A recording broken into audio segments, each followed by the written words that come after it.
राष्ट्रपति राष्ट्रपिता ज्योतिबा फुले और माता सावित्रीबाई फुले को नमन करते हुए और बाबा साहब को डॉक्टर अम्बेडकर बनाने वाली त्याग की मूर्ति माता रमाबाई जी को नमन करते हुए और आज हमारे बीच में तमाम बुद्धिजीवी साथी मुख्य अतिथि के रूप में है, वक्ता के रूप में है और आप सभी को मेरा क्रांतिकारी जय भीम, नमो बुद्धाय। सबसे पहले तो मैं आप सबका धन्यवाद देना चाहूंगी क्योंकि अचानक से आपके बीच में आना हुआ। मुझे नहीं पता था यहाँ क्या कार्यक्रम चल रहा है, लेकिन पिछले 3 दिन से लगातार मैं जम्मू में हूँ और जम्मू में बाबा साहब का जो सपना था, अक्सर बाबा साहब बात करते थे कि जिस दिन ये पूरा का पूरा भारत गोद में हो जाएगा उस दिन इस भारत जैसे तमाम लोगों की समस्याओं का समाधान हो जाएगा। लेकिन विडंबना है कि बाबा साहब के जाने के बाद हमने उनकी बात को नहीं समझा और ना ही जाना और जिस तरह से उस बात को प्रचारित और प्रसारित करना चाहिए था, हमने उस बात को प्रचारित और प्रसारित भी नहीं किया और उसका जीता जागता उदाहरण वर्तमान में आपने कई ऐसे ज्वलंत मुद्दे देखे जो हमारे सामने मुंह खोले खड़े रहे। तमाम लोगों ने जिस तरह से बयानबाजी की, तमाम तरह से जो जूते फेंकने जैसे प्रकरण आए, तमाम जिस तरह से हमने देखा कि हमारे बड़े बड़े अधिकारों ने अपने आप को गोली मारकर सुसाइड कर लिया, तो ये सारी की सारी घटनाएं जो घटी है कहीं ना कहीं ये उस व्यवस्था की देन है जिस व्यवस्था के लिए प्रभु पूज्य बाबा साहब ने आपको साफ साफ कहा कि आप उस व्यवस्था को छोड़ दीजिए जो व्यवस्था को गुलाम बना के आपको अत्याचार करके आपका शोषण करती है। लेकिन विडंबना है कि 1935 में प्रभु पूज्य बाबा साहब ने भारत देश में एक घोषणा की थी अवगढ़ की धरती से कि मैं हिंदू धर्म में पैदा हुआ, ये मेरे बस की बात नहीं थी, लेकिन मैं हिंदू धर्म में मरूंगा नहीं। और ठीक 21 साल बाद लगातार धर्म ग्रंथों का अध्ययन किया, तमाम धर्म ग्रंथों को बाबा साहब ने पढ़ा, समझा, एनालाइजेशन किया और एक निष्कर्ष पर पहुंचे और 14 अक्टूबर सन 1956 को नागपुर की पावन धरती पर प्रभु पूज्य बाबा साहब ने बौद्ध धर्म की दीक्षा ली और लाखों लोगों के सामने वो आगे बढ़े। लेकिन उनके जाने के बाद देखिए इस देश का सिनेरियो एकदम से जिस तरह से पलटा। आज भी हम देख रहे हैं कि जाति के आधार पर लगातार अत्याचार, शोषण हो रहे, तमाम ऐसे अधिवक्ता निकल कर आज भारत देश में आ रहे हैं जो पर्टिकुलर ये कह रहे हैं कि भारत का संविधान डॉक्टर अम्बेडकर ने नहीं लिखा, वो किसी और ने लिखा है। तो सोचिए ताकत, ये हिम्मत उन लोगों को कहां से आ रही है। हम लगातार मनुवादियों को टारगेट करते हैं, लगातार हम ब्राह्मणवादी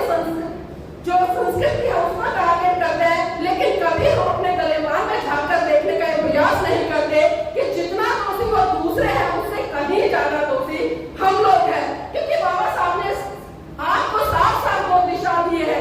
एक उन्होंने कहा कि जो पूरा बहुजन समाज जिसमें कि SC, ST, OBC और माइनॉरिटी आता है, जिस दिन इस देश की सत्ता पर काबिज हो जाएगा ना, तमाम संस्थानों पर कब्जा कर लेगा। किसी की औकात नहीं है कि आप आए दिन जाति के आधार पर, धर्म के आधार पर पिट रहे हैं। अभी आदरणीय जी ने कहा कि जिस तरह से आई लव मोहम्मद लिखने पर बवाल मचा, बरेली में तमाम लोगों पर FIR दर्ज कर दी गई, तो ये ताकत कहां से मिली? क्योंकि हम जो 85% लोग हैं वो इकट्ठे नहीं है और इकट्ठे कोई मनुवादी करने नहीं आएंगे, कोई दूसरी संस्कृति के लोग नहीं आएंगे, बल्कि जिससे ये 85% समाज पूरी निष्ठा, ईमानदारी और समर्पण के साथ अपने महान पुरुषों की विचारधारा को, उनकी आइडियोलॉजी को पढ़ लेगा, उस दिन आप खुद देखिएगा कि पूरा भारत जो बहुजन विचारधारा से कहीं ना कहीं लबालब था। और हम देखते थे कि किसी समय में विश्व गुरु भी रहा, लेकिन आज अगर भारत की गिनती हम करते हैं तो जाति के आधार पर, सांप्रदायिकता के आधार पर, तमाम ऐसी चीजों के आधार पर जिनका की सत्ता से कोई लेना देना नहीं है।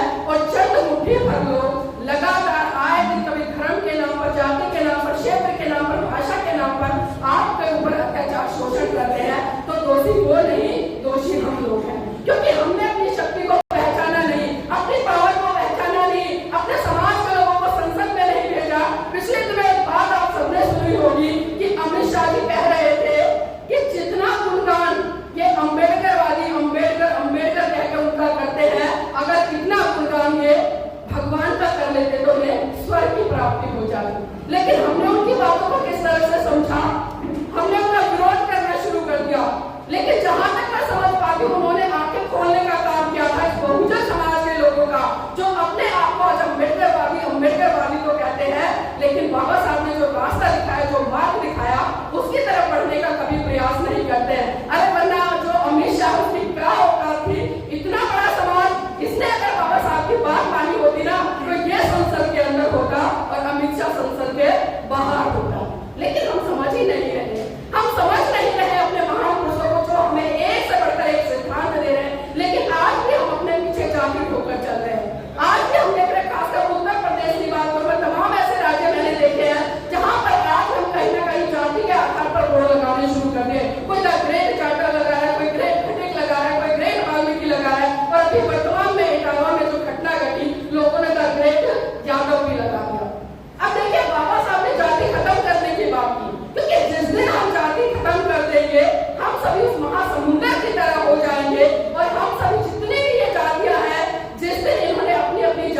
छोड़कर उस विचार